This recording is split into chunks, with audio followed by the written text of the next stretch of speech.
ঘরে যদি বাজার সদাই না থাকে আমার কিন্তু আবার মাথা ঠিক থাকে না। হ্যালো এভরিওয়ান, আসসালামু আলাইকুম। আশা করি সবাই অনেক অনেক অনেক বেশি ভালো আছেন। নাস্তা বানানোর মধ্যে দিয়ে আজকে সকাল থেকে শুরু করে দিলাম রান্না বান্না। শুধুমাত্র ডিম ভাজি এবং রুটি দিয়ে আজকের নাস্তাটা কিন্তু করব। আর এইদিকে দেখেন আমার সাহেব মানে আপনাদের ভাইয়া সকাল সকাল বাজার করে নিয়ে এসেছে। প্রায় সময় উনি কিন্তু দেরি করে বাজারে যান আর আমার কুটা বাটা করে রান্না বান্না করতে অনেকটা দেরি হয়ে যায়, তাই আজকে বলেছিলাম সকাল সকাল বাজারে যেতে। তাই উনি আজকে সকালের নাস্তাটা না করে আগে বাজারে গিয়েছিলেন। ওহ যাই হোক, এতক্ষণ একটু বাজারগুলো দেখে আমার মাথাটা ঠিক হয়েছে। উনি তো আসলে ইচ্ছে করে বাজার করেনি এমনটা কিন্তু নয়, কাজের চাপের জন্য আর কি বাজারে যাওয়ার সময়টা পাননি ওই আর কি। সব সময় কিন্তু আমি বলে দেই বাজারে যাওয়ার আগে যে কি কি আনতে হবে, আজকে আমি তেমন কিছুই বলে দেইনি, তারপরে দেখা যাক কি কি এনেছে। তো যাই হোক, এদিকে সবজি, কিছু ছোট আলু এবং একটা মাছ দেখতে পাচ্ছি। দেখে মনে হয়েছে মাছটার মধ্যে ডিম হয়েছে। আমার মেয়েটা আবার ডিমওয়ালা মাছ পছন্দ করে, তো তাই আপনাদের ভাইয়া হয়তো ডিমওয়ালা মাছটা এনেছে। এদিকে আনা হয়েছে গরুর মাংস। মেয়েটা আবার মাংস খুবই পছন্দ করে। আমার মনে হয় কি জানেন তো, প্রত্যেকটা বাচ্চাই মাছের চেয়ে মাংসটা খেতে বেশি পছন্দ করে, কিন্তু আজকের মাংসটা আমার একদমই পছন্দ হয়নি, মনে হচ্ছে হাড় বেশি দিয়েছে।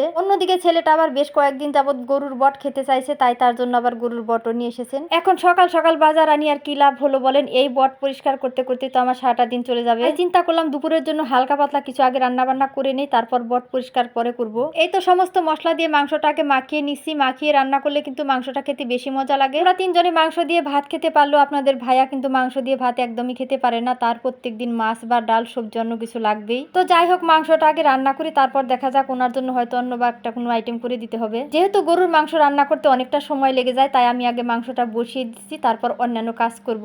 মাশাআল্লাহ, মাংসটা মাখানোর পরে খুব সুন্দর একটা কালার এসেছে। একদিকে মাংস রান্না করতেছি আর চিন্তা করতেছি এতগুলো কাজ আজ কিভাবে করব। কি আর করা, এটাই হচ্ছে আমাদের মেয়েদের জীবন। আমরা যেহেতু ঢাকা শহরে একা থাকি, মানে আমাদের ফ্যামিলিতে আর কেউ থাকে, নিজেদের কাজ নিজেদেরই করতে হবে, কিছুই করার নেই। এর মধ্যে ছেলেটা বলছিল মাংসের মধ্যে আলু দিতে হবে, আলু ছাড়া সে নাকি মাংস খাবে না। আসলে মাংসের সাথে একটু আলু দিলে না আমার কাছেও খুব বেশি ভালো লাগে। এর মধ্যে এক ফাঁকে কয়েকটা আমি আলু কেটে নিয়েছি। এই আলুগুলো পাশের চুলায় একটু তেলের মধ্যে ভেজে নিব। আপনারা কে কিভাবে রান্না করেন আমি ঠিক জানি না, তবে আমি যদি মাংসের মধ্যে আলু দিই তবে সেটা একটু ভেজে নেই, একটু বাদামি করে ভাজবো আর কি।